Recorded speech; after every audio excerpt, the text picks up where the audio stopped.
Je me rappelle le jour qu'elle a déclaré la guerre. Vous voyez, c'était le 4 août 1914. Et je m'en rappelle. Qu'est-ce qui s'est passé? Qu'est-ce qui a donné l'information aux gens? Ben, les gens, quand il a sonné, quand la guerre éclate, ça sonne. Et les gens ont commencé d'aller se voir dans les champs. Le facteur arrive, et alors dans la cour devant notre maison d'habitation, il y avait une jolie petite cour avec un gros tilleul. Et alors il s'assoit en arrivant, c'était au mois d'août, je me rappelle, il avait chaud, il s'est essuyé, il s'est penché, et il nous a annoncé la déclaration de la guerre. Le chef de gare est venu nous dire qu'il venait de recevoir les avis de mobilisation. Et les gens disaient, où c'est toi, et puis toi, où donc toi? Je me rappelle de ça. J'avais 4 ans qui sont restés à la guerre. Et j'avais ma grand-mère, j'allais lui tenir compagnie. Et cette pauvre vieille, elle me traînait à la messe et priait toute la journée pour ses fils qui étaient mobilisés et qui restaient dans la guerre de 14. 4 ont été tués. Oui. Alors, elle a pleuré, ma grand-mère, je le suis. Eh ben, je me rappelle quand mon père était en Orient, il écrivait. J'ai même une lettre qu'il a envoyée là. Il a été en Albanie. Ben, j'ai trouvé la lettre l'autre jour. Ah oui. Elle a de la valeur cette lettre. Une carte postale, à ce moment-là, c'était à Monastir, c'était la capitale de l'Albanie. Ça n'allait plus maintenant.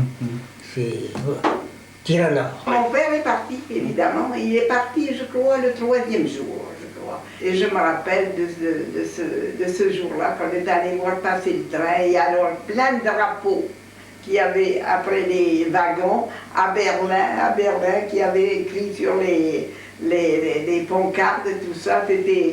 Il partait dans l'enthousiasme à ce moment-là. Et je me rappelle d'avoir été le voir passer là et qu'il nous a fait signe en passant. Alors vous parlez ma mère qui t'a pleuré, bien sûr, et nous aussi, évidemment. Et alors qu'est-ce qui restait au pays? Il restait que les handicapés, les idiots. Dans tous les petits pays, il y a toujours un idiot du village. Et puis alors les jeunes qui avaient 17-18 ans, et les vieux. Alors, donc, ma mère prenait un meunier. Comme les hommes étaient au front, c'est toutes les femmes qui faisaient le travail? Bien sûr, c'était les femmes qui faisaient le boulot. C'est là le point de départ des femmes. Parce qu'avant, parce que je m'explique que c'est vécu, les femmes, elles n'avaient droit ni à la parole, ni absolument rien. Les femmes, elles étaient là pour, un objet comme un autre et tout. Mais alors, pendant la guerre, c'est qu'on s'est rendu compte qu'il y avait dans bien des usines, pendant la guerre de 14, il y avait du travail qu'elles pouvaient faire, vous comprenez. Les malheureuses, les hommes étaient partis, elles savaient bien, elles ont pris le travail. C'est facile à comprendre, comment voulez-vous faire? C'est quand les hommes sont venus, qu'ils ont voulu mettre l'autorité, ça n'a pas été fait pareil. Vous comprenez, le point de départ, c'était là. Elles avaient connu un commencement d'indépendance. En campagne, c'est bien. Moi, je ne suis pas bien aperçu de la guerre, surtout en campagne à l'époque. Il y avait un moulin pas loin, on faisait notre pain.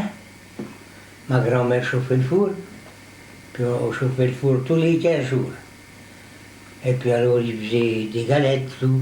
Oh, on mangeait mal chaud.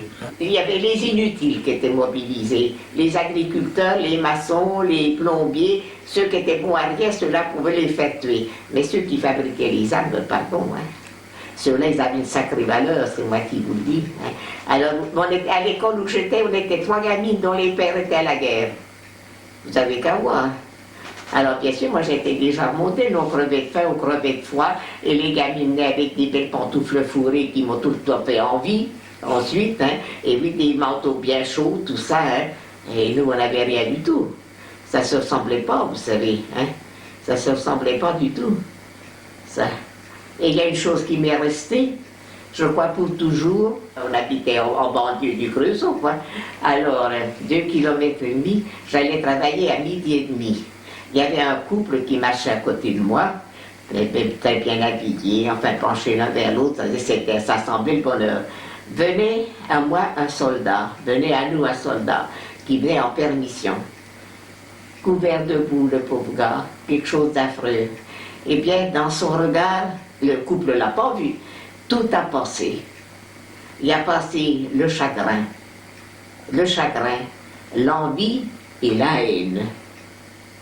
Et ce regard-là, je ne l'oublierai jamais, vous voyez.